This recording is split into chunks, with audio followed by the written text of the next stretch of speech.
রনিবেশ আসনি এই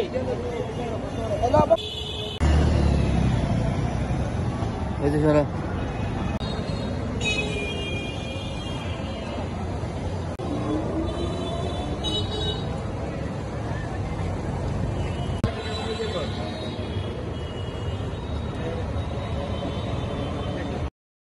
সাংবাদিক মোসাম্মদ সালমা আক্তার। আমি অতি দুঃখের সাথে জানাতেছি যে আজকে এই মুহূর্তে এইভাবে এই পরিস্থিতিতে আমাকে এমন বরাবর দেশে রাস্তার মধ্যে দাঁড়াতে হবে আমি কখনো ভাবতে পারি নাই। আমি বিগত দীর্ঘদিন ধরে কুমিল্লা আদালতে আমি 17 সাল থেকে কুমিল্লা আদালতে পলাতক আসামির বিজ্ঞাপন করে থাকি। সেই সুবাদে কুমিল্লা আদালতের ম্যাজিস্ট্রেট শাখার প্রতিটা পেশকার স্টাফের সাথে আমার পরিচয় এবং কুমিল্লা আদালতের স্টাফ হতে শুরু করে কুমিল্লা আদালতের অ্যাডভোকেট স্টাফ মহরি প্রতিটা জনে আমার মনে হয় আমি প্রতি জনে মানুষের কাছে পরিচিত। আর সেই সুবাদে কুমিল্লা কোর্টের জুডিশিয়াল পেশকার কবিরের সাথে আমার পরিচয়। আমি 1/1/24 সালে আমি ওনার কাছে আসামি পলাতক বিজ্ঞাপনের জন্য যাই। তখন উনি আমাকে বলে যে ওনার কাছে 200 বিজ্ঞাপন আছে, উনি আমাকে দিবে, কিন্তু কমিশন বাবদ ওনাকে 30,000 টাকা দিতে হবে। তখন আমি বললাম আচ্ছা ঠিক আছে, আমি আপনাকে কমিশন বাবদ 30,000 টাকা এখনই দিব, আপনি আমাকে এই মুহূর্তে কি মামলাগুলো দিতে পারবেন? বলছি হ্যাঁ দিতে পারবেন। তখন ওনাকে আমি নগদ ক্যাশ হিসাবে 30,000 টাকা দিয়ে দিই, কিন্তু উনি আমাকে 106টা মামলা দেন। দেওয়ার পরে বলছে পরবর্তীতে আপনাকে বাকি মামলাগুলো দিতে আজকে আপনাকে নিয়ে যান। নেওয়ার পরবর্তীতে যখন এই মামলাগুলো নিয়ে গেলাম পরের দিন থেকেই মানে ওনার রুম থেকে বের হয়ে আমি মনে হয় সিঁড়ির নিচেও যাইনি, উনি আমাকে SMS করতেছে যে আপনাকে শুধু এই মামলা না, আমি আপনাকে প্রতি মাসে আপনাকে বিজ্ঞাপন দিব এবং আপনাকে কোনো কষ্ট করতে হবে না।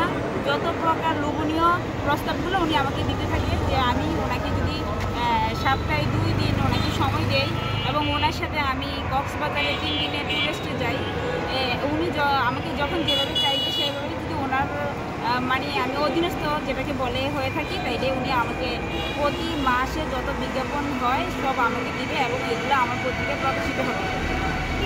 তখন আমি ওনার প্রস্তাব প্রত্যাখ্যান করেই বলছি যে এগুলো সম্ভব না, আপনার সাথে আমার যে কমিটমেন্ট হয়েছে যে আপনি আমাকে 200 বিজ্ঞাপন দিবেন, আমি আপনাকে 30,000 টাকা কমিশন বাবদ দিব, আমি আমার টাকা আমি আপনাকে দিয়েছি, আপনি আমার যে পাওনা বিজ্ঞাপনটা সেটা আপনি আমাকে বুঝাই দেন, আমার আর 20টি বিজ্ঞাপনের প্রয়োজন নাই, আমি সৎ পথে থেকে বাঁচতে চাই, আমরা সাংবাদিক।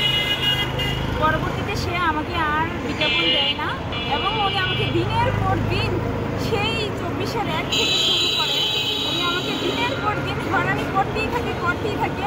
উনি আমাকে প্রতিটা মুহূর্তে ফলো করে আমি কোথায় যাচ্ছি, কার সাথে কথা বলতেছি, আমি কী করি না করি সব কিছু।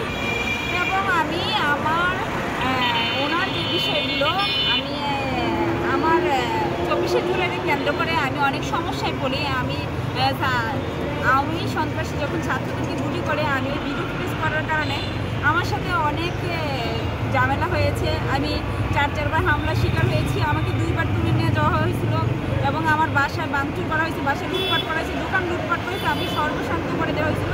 ওই বিষয় নিয়ে আমি 4টা মামলার বাদী হয়েছি একই মাসের মধ্যে। উনি আমার যত দুর্বল জায়গাগুলো আছে সব খুঁজে বের করে এবং আমার কার সাথে গণ্ডগোল ওগুলো সব খুঁজে বের করে উনি সব ওনার আয়ত্তে নিয়ে তারপর একদিন আমি আন্দোলনের পর থেকে দাউদকান্দি ছেড়ে আমি কুমিল্লা আসি। একদিন রাতের হঠাৎ করে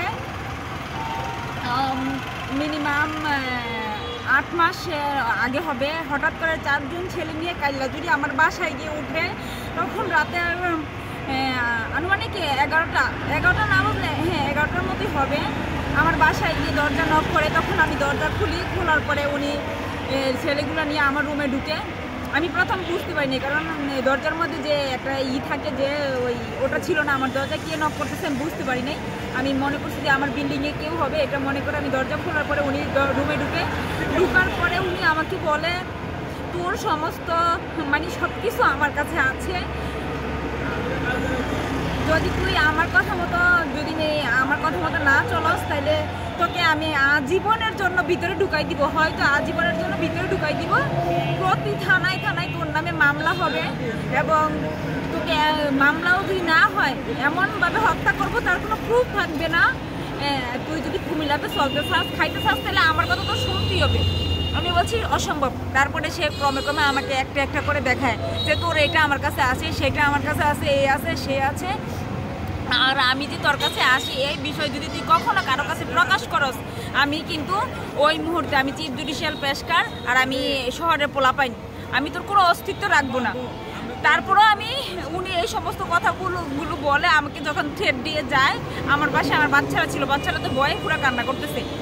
আমি পুরোপুরি 2 দিন বাসা থেকে বের হইনি। আমি কি করব, মানে আমার মাথায় কোনো কাজ করতেছিল না।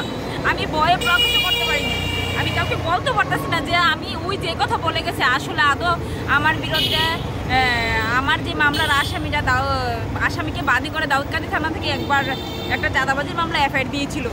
ওই মামলায় আমি অনেক হয়রানি হয়েছি এবং আমি সর্বশেষ আসলে কি